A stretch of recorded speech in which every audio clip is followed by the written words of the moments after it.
Oke, assalamualaikum warahmatullahi wabarakatuh.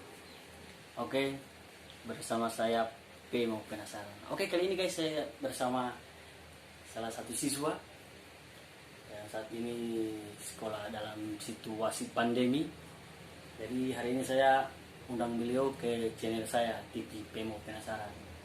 Dan untuk teman-teman jangan lupa subscribe channel saya TV P mau penasaran. Dan hari ini mungkin libur. Jadi hari ini saya datang ke kediamannya beliau untuk menanyakan langsung bagaimana perasaan beliau tentang COVID-19 selama sekolah. Oke, selamat siang. Siang. Dengan adik siapa? Niar. Adik Niar. Oke, ada beberapa pertanyaan yang saya akan tanyakan kepada adik Niar dan dijawab dengan apa yang terlintas di pikiran Anda dan apa yang Anda rasakan ketika saya ini memberikan pertanyaan kepada adiknya. Oke, adiknya paham? Oke. Oke, teman-teman, jangan lupa dukung channel ini TVP mau penasaran. Saking penasarannya saya dengan beliau, saya datang dan saya undang ke channel saya. Oke, ada beberapa pertanyaan. Yang pertama, perbedaan apa yang Anda rasakan sekolah bertatap muka dan sekolah online? Oke, dijawab saja adik Nia. Perbedaannya yang paling menonjol itu sih dari teman-teman saya dan juga saya sendiri itu proses belajarnya yaitu secara daring dan tatap muka. Bedanya itu daring lebih nggak asik karena kalau tatap muka kan bisa berinteraksi dengan guru, kalau mau bertanya juga langsung. Kalau daring kan agak susah. Itu sih yang paling menonjol. Oke, berarti lebih bertatap muka itu lebih asik. Kalau di online kan mungkin banyak kendala-kendala. Oke, pertanyaan yang kedua untuk adik Niar. Kendala apa yang Anda alami ketika sedang melakukan belajar online? Jawab dengan jujur. Anda harus jawab dengan jujur. Kalau untuk saya sendiri sih kendalanya dalam proses belajar daring itu yang paling terasa adalah kuota internet. Kenapa kuota internet? Karena kita tahu sendiri di Gorontalo ini susah, bukan termasuk susah sih. Untuk saya sendiri untuk minta uang ke orang tua untuk setiap bulan membeli paket data itu agak gimana ya, tapi di sekolah saya juga ada diberikan bantuan kuota. Alhamdulillah saya selama pandemi ini mendapatkan 1 kali, sisanya saya beli sendiri. Terus yang kedua untuk kendalanya itu jaringan. Jaringannya itu kadang dalam proses saya ulangan semester kemarin kan lewat online. Terus saat ulangan itu karena jaringan sampai-sampai saya berkali-kali gagal login sampai tidak bisa ikut ulangan. Jadi jaringan itu sangat berpengaruh sih untuk daring ini. Berpengaruh jaringan. Karena setahu saya juga di Gorontalo itu jaringan susah. Apalagi mau cari hujan, susah jaringan. Jadi itu yang dirasakan oleh salah satu siswa. Oke, jawaban dari adik Niat. Pertanyaan yang ketiga, kalau Anda disuruh memilih sekolah bertatap muka atau memilih sekolah online, Anda harus jawab ini. Kalau untuk saya sih, saya lebih suka dan lebih nyaman itu sekolah tatap muka. Kenapa harus bertatap muka? Mungkin ada alasan yang Anda berikan. Karena jujur, saya dan beberapa teman saya itu kan kita bincang-bincang di grup pembelajaran. Ya. Terus banyak siswa yang mengeluh, memang guru memberikan tugas dan materi, tetapi kita untuk siswa itu menyerap materi itu susah sekali. Karena kan kalau tatap muka kan bisa dijelaskan langsung, kalau bertanya kan langsung bisa. Kalau tatap muka itu lebih bagus sih kalau menurut saya. Lebih biar tatap muka lebih bagus. Terus juga daring juga kan banyak sekali mungkin jaringan itu salah satu jaringan. Mungkin yang susah di Gorontalo itu jaringan. Terus teman-teman saya juga ada banyak yang kasihan siswa-siswa yang tidak punya HP. Iya, HP. Mungkin salah satu juga itu kendala untuk teman-teman. Oke, itulah pertanyaan yang ketiga. Tapi saat ini dalam kondisi libur atau gimana ini? Kebetulan dan sekolah saya itu kemarin sudah ulangan semester sudah selesai. Sekarang masih menunggu penerimaan raport. Jadi masih Kemungkinan tahun depan. kemungkinan. Tapi sebelum itu ulangan mungkin ada disampaikan oleh guru, mungkin orang sekolah di awal tahun atau bagaimana? Kalau info terakhir sih dari guru itu awal tahun Januari. Awal tahun Januari. Oke, pertanyaan yang selanjutnya, dengan sekolah online ini apakah berpengaruh? Ini untuk pribadi Anda, berpengaruh untuk Anda menjadi seorang juara? Kalau untuk saya, menurut saya sih sangat berpengaruh. Sangat berpengaruh. Kenapa sangat berpengaruh? Karena yang pertama, kalau sekolah online kebanyakan mager, tidur. Tidur. Bahkan kalau misalnya ada guru, kan kita lewat online gitu, online kan belajar. Ya, online. Saya pribadi, ketika guru memberikan tugas atau ada Zoom atau Google Meet, Google Meet, ya. saya sih bisa saja tidur sambil ikut pelajaran. Berarti sambil tidur sambil ikut pelajaran. Iya,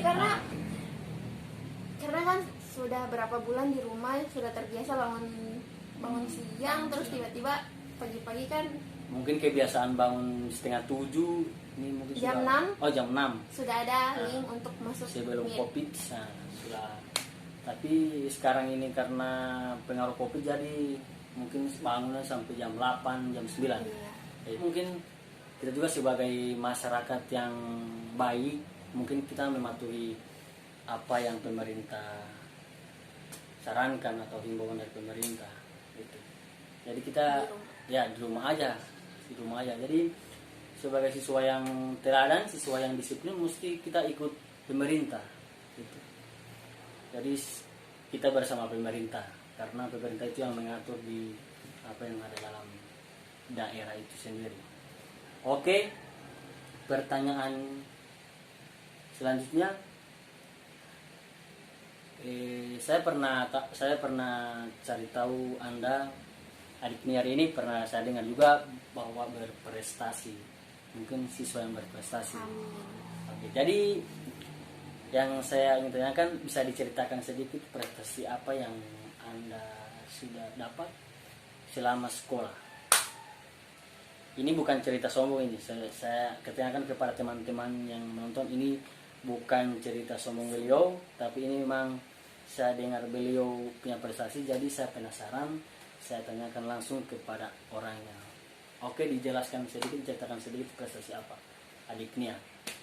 Sebenarnya kalau saya dibilang orang yang berprestasi sih saya kurang setuju, karena menurut saya biasa-biasa saja. Biasa-biasa. Itulah pemikiran. Jadi Cuma kebetulan saya itu masuk TK mulai umur 3 tahun. 3 tahun. 3 tahun saya sudah masuk TK di TK Dharma Wanita. Terus berapa tahun, umur 6 tahun saya masuk SDN 3. Kebetulan dari kelas 1 SD sampai kelas 6 itu saya alhamdulillah peringkat 1. Itu dari TK sampai kelas 6 SD peringkat 1. Kalau saya belum pernah peringkat 1. Belum pernah peringkat 1 saya dari SD. Mungkin saya SD kelas 1, kelas 2 mungkin pernah. Tapi kalau kelas 3 itu sudah ada. Jadi adik Niar ini dari TK, SD sampai kelas 6 juara 1. Saking DP apa itu saya tidak tahu itu. Mungkin Anda yang lebih tahu itu. Oke. Saking DP rajin. Mungkin orang pintar itu bukan dia yang punya apa, tapi dia yang rajin, yang mau belajar. Nah, jadi dia bisa di orang pintar dan punya pemikiran yang cerdas. Oke, tapi dari TK, SD sampai SMA juara 1. Iya. Juara 1. Ah, kemudian masuk Masuk SMP. SMP Negeri 1 Pawiaman saya. Belum pernah dari SMP juga juara 1 terus. Oh, kalau SMP Ah, mungkin kelas, sudah oleng sedikit iya, SMP. Tahu. kelas 7 itu saya juara semester 1, saya juara 2. Ah, juara 2. Juara 2 atau 3, pokoknya kelas Mungkin 7 sudah lupa itu 2 atau namanya. 3. Oh, iya. Karena pas kelas 7 itu saya mulai masuk organisasi sih. Saya Oh, mulai organisasi. ikut OSIS, Oh, saya OSIS, itu ya. calon ketua OSIS kalau tidak salah itu kelas 7. Tapi di SMP itu ketika Anda masuk kelas 7 sudah dipercaya oleh teman-teman bahwa Anda dicalonkan menjadi ketua OSIS. Itu pencalonan kelas berapa? Kelas 7 sih. Kelas Saat 7. saya kelas 7 itu kan sebelum masuk itu kan ada PLS atau MOS. Oh, MOS, iya Nah, MOS. kebetulan saya jadi ratu MOS di situ. Oh, Ratu. Jadi kayak ada rekomendasi atau usul-usulan dari anggota OSIS yang kemarin. Terus teman-teman juga alhamdulillah mempercayakan jadi calon kelas 7 dan tidak terpilih. Oh, tidak terpilih. Oh, berarti beliau juga direkomendasikan oleh teman-teman ketua OSIS kalau bisa mencalonkan sebagai ketua OSIS. Tapi belum rezeki beliau, kelas 7 beliau belum terpilih. Tapi selama di SMP pernah terpilih menjadi ketua OSIS. Alhamdulillah kelas 8 sih. Kelas 8 jadi ketua atau wakil? Kalau kelas 7 itu saya calon tapi jadi wakil. Oh, wakil. Terus kelas 8 calon lagi jadi ketua, alhamdulillah terpilih. Oh, alhamdulillah terpilih. Berarti beliau nanti kelas 2 SMP, kelas 8 beliau terpilih menjadi ketua OSIS. Beliau ini sekolah di SMP Negeri 1 Pawiaman. Mungkin ada yang nonton ini, ada yang kenal beliau. Oke. Kemudian sekarang SMA. SMA juga masih dapat prestasi juara 1. Kalau SMA ini sih sudah Iya, inilah perasaan saking penasarannya saya, PMO, jadi saya undang beliau ke channel saya. Jadi saya tanya langsung kepada beliau. Kalau SMA mungkin sudah dapat juara berapa? SMA sih saya sampai dapat ranking 4. Oh, ranking 4. Oh, ya itulah. Kan begini, artinya kita itu punya perubahan-perubahan. Makanya di kelas SMA beliau dapat ranking 4. Tapi kalau menurut saya pribadi mungkin masih juara yang lebih, termasuk yang lebih orang-orang pintar itu juara 4. Karena saya tidak pernah merasakan begitu di SMA, SMP lagi. Tidak pernah merasakan juara 4. Masuk 10 besar pun saya tidak pernah. Jadi kalau menurut saya juara 4 itu mungkin sudah prestasi yang bisa membawa kita ke jenjang yang lebih tinggi lagi. Mungkin itu adalah salah satu prestasi kita yang bisa dijadikan untuk kita kalau mau lanjut ke perguruan tinggi atau kemana. Oke. Kalau SMA juga kan orang-orangnya itu sudah banyak yang dari SMP lain, jadi iya. daya saingnya itu sudah lebih luas. Ya, memang begitu. Persaingan itu berat. Tapi menurut Niara Anggreni lebih mempertahankan sulit atau lebih merebut yang gampang? Merebut sesungguhnya kan kalau saya kan sudah pernah juara 1 kemarin. Menurut saya sih mempertahankan itu lebih sulit daripada merebut. Oh, mempertahankan. Iya menurut saya. Karena kalau yang merebut itu mereka kalau betul-betul belajar pasti mereka dapat. Tapi mempertahankan itu lebih sulit. Mempertahankan itu sulit karena banyak godaan ikut organisasi ini. Apalagi beliau tidak fokus itu kan, mungkin ada ikut organisasi lain dalam bidang sekolah itu. Oke. Tapi selama sekolah SMA itu mungkin tidak pernah jadi ketua OSIS di SMA. Kalau untuk SMA ini kebetulan kan saya tidak ikut PLS atau PTA-nya di sekolah SMA 1 ini. Terus pas baru pindah, saya alhamdulillah langsung ikut pencalonan ketua OSIS lagi. Tapi saya jadi wakil sih karena masih kelas 10. Tapi tidak terpilih lagi. Dan rencananya kelas 11 ini mau calon tapi masih ada pandemi, jadi mungkin tidak tahu bagaimana pemilihan ketua OSIS. Oh iya, karena berhubung pandemi jadi tidak tahu langkah-langkah ketua Belum ada OSIS sih. dia. Mungkin belum ada informasi yang Belum ada informasi. Tapi kalau boleh saya tahu, kira-kira cita-cita adik Niar ini menjadi apa? Mungkin bisa diceritakan sedikit lah. Kalau saya sih insya Karena Allah menurut saya mungkin kalau kita itu sekolah pasti punya cita-cita. harus. Harus. Karena itu tujuan kita untuk sekolah. Gitu. Kalau saya sih insya Allah tujuan utama saya selepas SMA ini, saya rencana mau ambil beasiswa kedokteran sih. Insya Allah. Insya Allah, amin. Berkat doa dan kerja keras, insya Allah kita ini. Oke,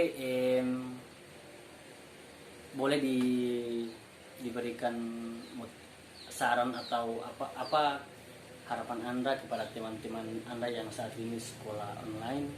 Mungkin ada sedikit Anda berikan kepada mereka, mungkin jangan terlalu mengeluh atau apa. Untuk teman-teman yang di luar sana, tetap semangat, karena kita tahu di setiap sesuatu itu pasti ada hikmahnya. Pasti semuanya akan tetap selesai. Nanti kita akan kembali belajar secara aktif dengan tatap muka. Yang intinya teman-teman di rumah tetap melakukan hal yang positif, tetap semangat belajar. Insya Allah dengan kita, dan jangan lupa berikhtiar. Semoga dengan doa-doa kita pandemi ini cepat berakhir dan kita akan kembali sekolah normal. Oh, iya. Amin. Oke. Kita juga sebagai masyarakat yang baik, masyarakat yang mematuhi pemerintah. Jadi apapun pemerintah katakan hari kita bisa laksanakan. Oke. Apa harapan Anda di 2021? Karena setahu saya tinggal berapa jam lagi kita akan pergantian tahun. Ini sudah jam 12.25. Jadi tinggal berapa jam kita masuk di 2021. Jadi harapan adik Niar ini apa? Harapannya ini secara umum atau untuk sekolah atau Untuk secara umum. Keharapan saya sih yang utama semoga pandemi ini cepat berakhir. Ya, amin. Terus semoga kita semua menjadi pribadi yang lebih baik. Kalau untuk harapan yang pasti semua doa-doa yang itu yang terbaik ya. Oh, yang terbaik. Yang terbaik. Pasti. Doa-doa yang terbaik. Pasti. Oke. Mungkin Anda sudah lihat apa yang di depan kami berdua ini. Ini ada barang. Jadi barang ini dititipkan oleh teman saya. Jadi saya minta kepada adik untuk mempromosikan barang teman saya ini. Teman saya ini karena ini mungkin ada apa sih? Oke, disilakan adik Niat. Jadi teman-teman, saya sekarang lagi pakai pasmina Ceruti. Bisa dilihat, ini juga ada variannya, warna lain. Jadi kalau untuk teman-teman yang ingin beli pasmina seperti saya pakai ini, nanti kontaknya akan ditaruh di description box atau nanti teman-teman bisa komen langsung saja di video ini. Terus ini juga ada jilbab Bella Square, nanti harganya dan kontak person untuk beli ini nanti akan ditaruh di description box, nanti teman-teman bisa lihat. Yang pasti ini bagus, jadi teman-teman harus cepat-cepat order. Kalau untuk harganya, untuk pasmina Cerut ini harganya satu pieces ini 28.000. Kalau untuk jilbab Bella Square 25.000. Jadi untuk teman-teman bisa beli pasmina Ceruti 28.000, jilbab Bella Square 25.000. Oke, 25.000. Oke, jadi itulah barang yang dititipkan kepada kami. Kebetulan saya mau ada konten hari ini, jadi beliau titipkan barang ini kepada saya untuk dipromosikan. Jadi untuk teman-teman yang saat ini menonton video ini, kalau khususnya untuk para cewek-cewek, tidak mungkin laki-laki. Nah, jadi kalau Anda minat, komen di video ini, di konten saya ini, dan nomor kontak person beliau juga saya akan di description box. Oke. Tapi ada yang saya ingin tanyakan. Mungkin tahun-tahun lalu pergantian tahun mungkin kita dan keluarga sering ke wisata. Nah, jadi saya dapat info dari media sosial bahwa seluruh wisata di Gorontalo itu ditutup. Menurut Niar itu bagaimana? Niar? Menurut saya pribadi sih kalau ditutup pas tahun baru ini menurut saya juga bagus. Iya. Supaya semua orang kan di rumah, Aduh. tidak banyak berkeliaran, pergi-pergi. Tapi kita juga kan lebih mematuhi apa menjadi himbauan pemerintah. Iya. Jadi masyarakat yang baik itu kita harus mematuhi apa yang dihimbaukan oleh pemerintah kepada kita. Jadi untuk teman-teman yang saat ini, yang malam ini, jangan kemana-mana uti, karena orang ini mungkin tidak ada pesta hiburan atau apalagi pembangunan tenda atau apa, mungkin tidak ada. Jadi harapan saya untuk masyarakat, kalau bisa kita besok di rumah saja. Lebih baik di rumah nonton YouTube TV Pemo Penasaran. Oke Lebih bagus. guys, jangan lupa subscribe. Oke, jadi untuk yang nonton video ini, konten ini saya buat hanya semata-mata untuk kalau untuk memotivasi yang saat ini menonton. Tidak ada bermaksud untuk menyinggung siapa yang menonton di konten ini. Konten ini saya buat untuk memberikan motivasi kepada teman-teman yang menonton video ini. Tidak ada singgung menyinggung dengan konten-konten yang saya buat ini. Oke, terima kasih adik Niar telah meluangkan waktu bersama saya, bersama Pemo Penasaran. Dan jangan lupa tindis yang warna merah dengan lonceng itu subscribe. Oke. Komen lagi banyak. Like, komen lagi dengan banyak-banyak. Oke, terima kasih adik Niar Anggraini. Selamat siang.